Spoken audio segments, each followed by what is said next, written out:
security agents comb site in new push against Magu.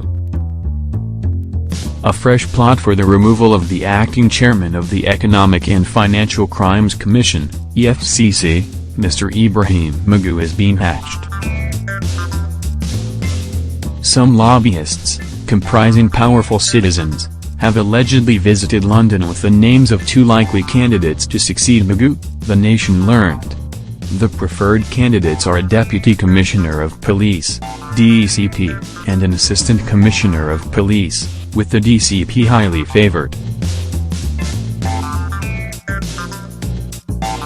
Also, some unknown security agents have been combing Magu's uncompleted bungalow in Karshi, an Abuja suburb, in search of some evidence.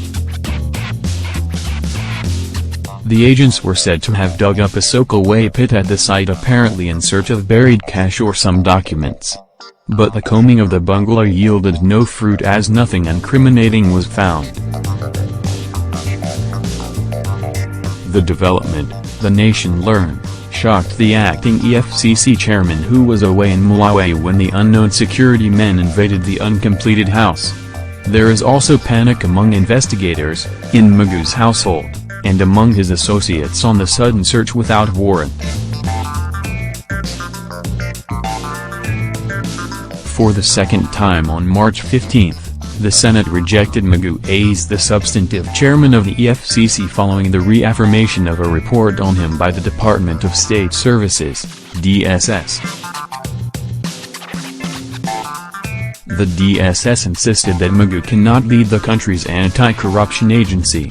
Magu's rejection has caused some disquiet between the presidency and the Senate, with the latter demanding that the acting chairman should vacate the office.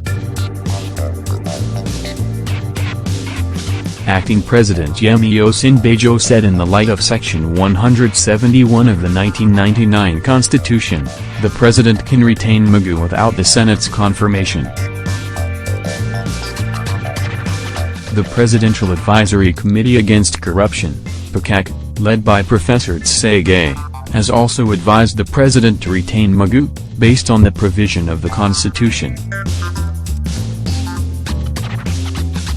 Arrayed against Magu are some forces in government, a few governors and members of the National Assembly who are said to be mounting pressure on President Muhammadu Buhari to relieve Magu of his job. The anti-Magu forces allegedly hinge their advice to the president on the need to avert a long-drawn crisis with the National Assembly over Magu. They are said to be angry with Magu's name and shame style, which has created political backlash for the president. But the main complaint of the forces borders on their inability of those in government to control Magu when it is necessary to apply the brakes. It was learnt that some of those opposed to Magu have secretly visited London with the names of the two candidates who they rate as efficient as Magu. There were indications yesterday that the two candidates were undergoing some checks. One of the candidates is believed to be close to a principal officer of the National Assembly. The leakage of the search for Magu's replacement has ruffled feathers in EFCC and among some government functionaries.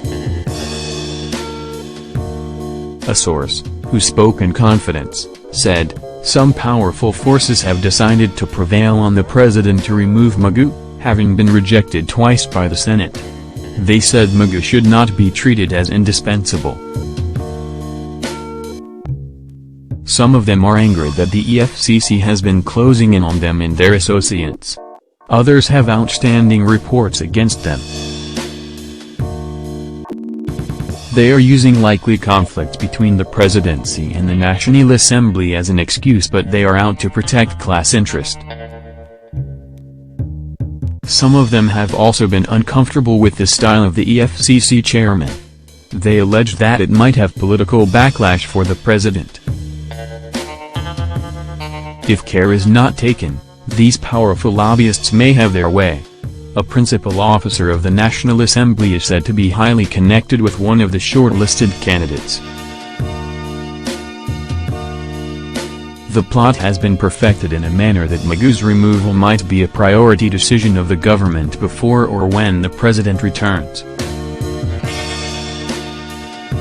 The Nation learned that there are 5 options on Magu, including outright sack or retirement to pave the way for his trial in court over the DSS report, redeployment to the police, foreign posting as a defense attaché, and redeployment to Independent Corrupt Practices and Other Offenses Commission, ICPC, as Director of Operations.